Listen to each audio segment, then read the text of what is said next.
Lorsque il s'est retrouvé dans ce fameux goulot qui l'a précipité dans cette incarnation qu'il n'a pas voulu, qui est à l'origine de ce goulot? Attends, je remonte. Oui, C'est les parce que reptiloïdes gardiens. Reptiloïdes gardiens qui sont comme des gardiens entre chaque dimension. mhm, Ils ouvrent et ils ferment les portes entre les dimensions.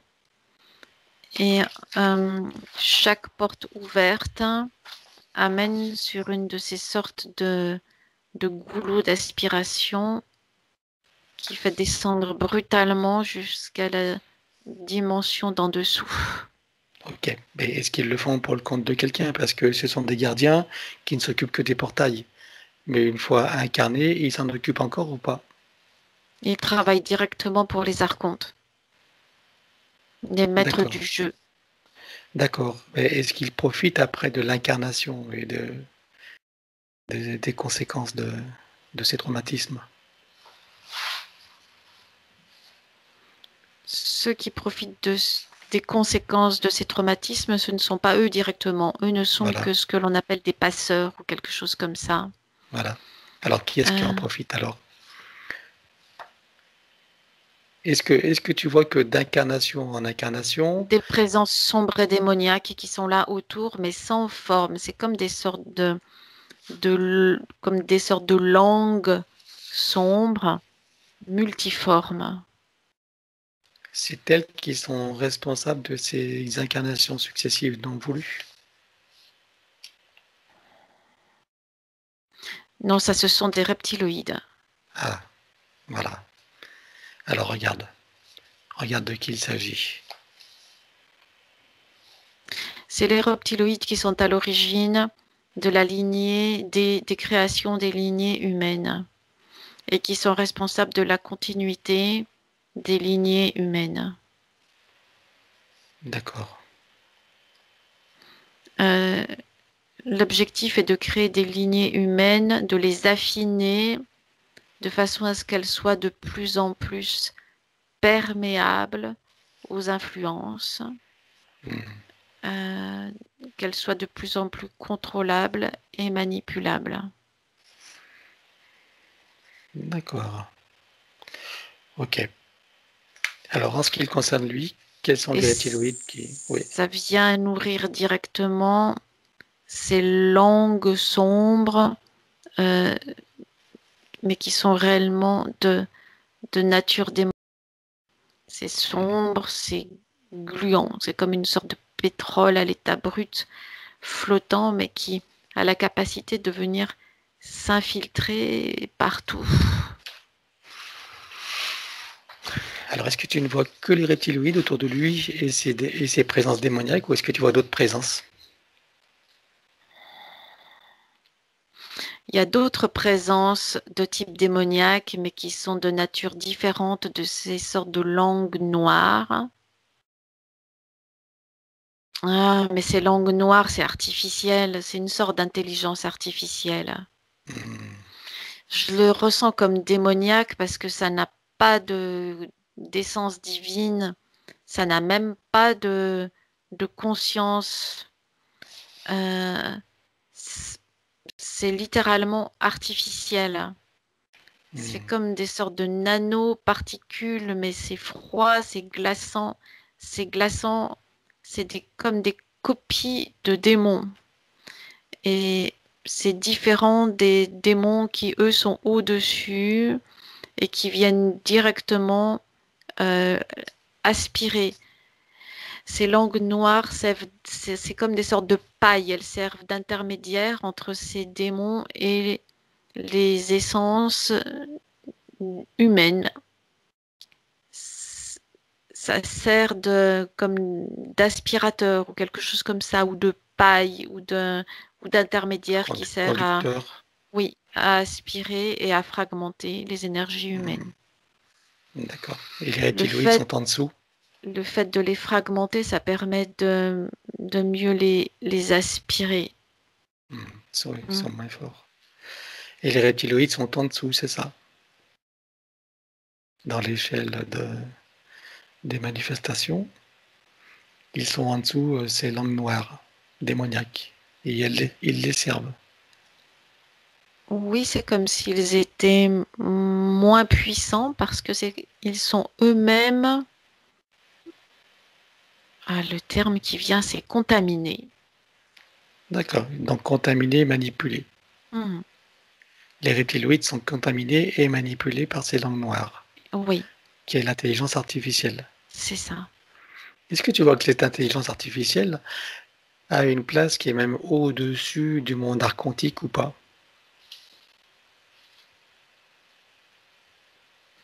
Elle est parallèle, au moins aussi puissante. Le système archontique, il est comme cantonné dans une zone, alors que ces particules d'intelligence artificielle qui sont comme sous forme de langues sombres, mais elles peuvent prendre aussi la forme de nuages ou se disséminer jusqu'à être complètement invisibles. Elles se déplacent de monde en monde, d'univers en univers. Elles sont extrêmement mobiles. C'est comme un nuage d'insectes. Dès qu'une particule ou dès qu'un insecte d'un nuage d'insectes a trouvé une nouvelle accroche d'un nouveau lieu sur une nouvelle fréquence, ça vient comme aspirer tout le reste. Ok. Donc les archontes sont une chose et l'intelligence artificielle en est une autre. C'est deux choses différentes. Mais est-ce que tu verrais que, de même que les reptiloïdes, est-ce que tu verrais que les archontes sont contaminés eux aussi par l'intelligence artificielle ou font partie d'eux-mêmes de sa nature dans une autre forme d'expression? Ils en sont imprégnés. C'est comme si au départ, c'était deux éléments séparés, mais tout le système archontique euh, Ça a a été été, phagocyté, c'est ça, il est contaminé. imprégné, Alors, contaminé. j'aimerais que tu ailles, juste pour l'information, parce que ça devient passionnant, j'aimerais que tu ailles avant cette contamination et que tu regardes quel était le rôle des archontes avant cette contamination d'intelligence artificielle. Quel était leur rôle, quel type d'énergie, leur fonction, leur raison d'être, d'exister.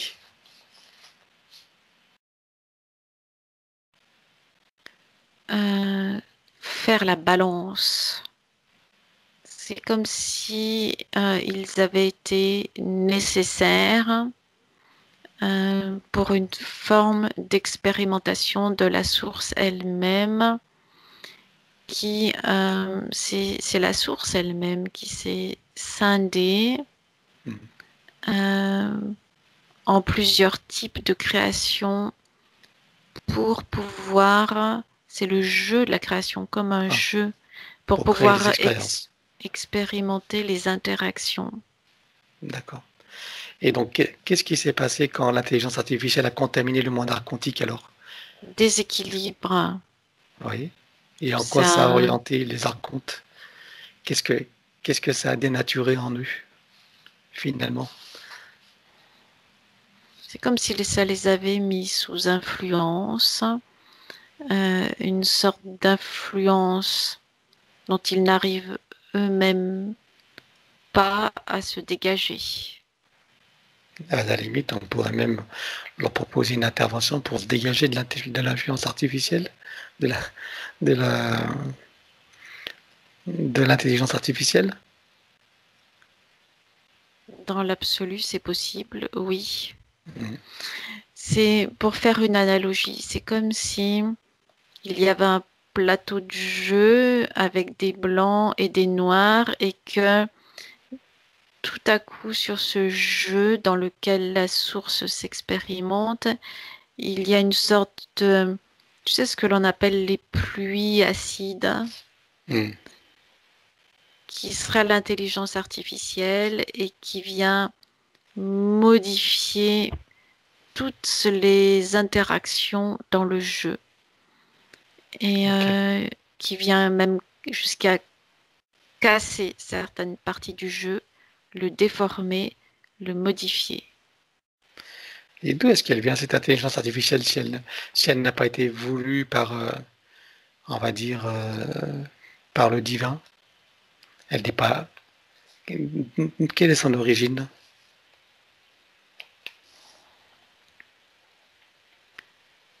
C'est comme une expérience qui a mal tourné. C'est la source qui a désactivé une infime portion d'elle-même pour expérimenter l'évolution. Mhm. Et c'est un petit peu comme quand tu expérimentes des plantations et qu'une plantation devient euh, envahissante, envahit tout le territoire de ton expérimentation et va jusqu'à phagocyter et manger et prendre la place des autres plantes que tu as plantées. Alors, si on voit cette conclusion, ça veut dire que nous pourrions dire que si le divin est dans la perfection et tout est parfait, ça veut dire qu'une imperfection est sortie de cette perfection. En fait, là, ça veut dire que c'est plus parfait alors. Il y a Ça toujours veut un dire que la perfection équilibre. n'existe pas. Alors, si ça a pu avoir lieu au-delà du contrôle du divin qui est censé être la perfection, être la source de tout et où tout a sa raison d'être, là, on parle de quelque chose qui est sorti, on va dire, de l'intention divine et de ses connaissances et de son intention. Et du coup, ça rend la perfection imparfaite. Euh, non, parce qu'il y a toujours l'équilibre qui se crée, c'est-à-dire que la source est en expansion pour compenser euh, cette expansion de ce que l'on appelle l'intelligence artificielle. D'accord. Donc la Donc, elle s'est source est, développée en dehors de la volonté de la source, mais en même oui, temps, elle fait partie du plan, paradoxalement. elle faisait part et cette expansion incontrôlée est compensée par une expansion de la source pour garder l'équilibre sur un plan plus global. D'où ces jeux d'ombre et de lumière, Oui, dans cette quête d'équilibre. oui, D'accord, ok. mais ça crée une accélération de l'expansion de la source qui s'expérimente elle-même et de ses différentes manifestations. Ok. Et si on regarde sur le plan divin, se trouve jamais en position de se sentir menacé. Non, On est d'accord. non, il n'y a pas de menace à ce niveau-là. Bien. Donc reviens ici et maintenant.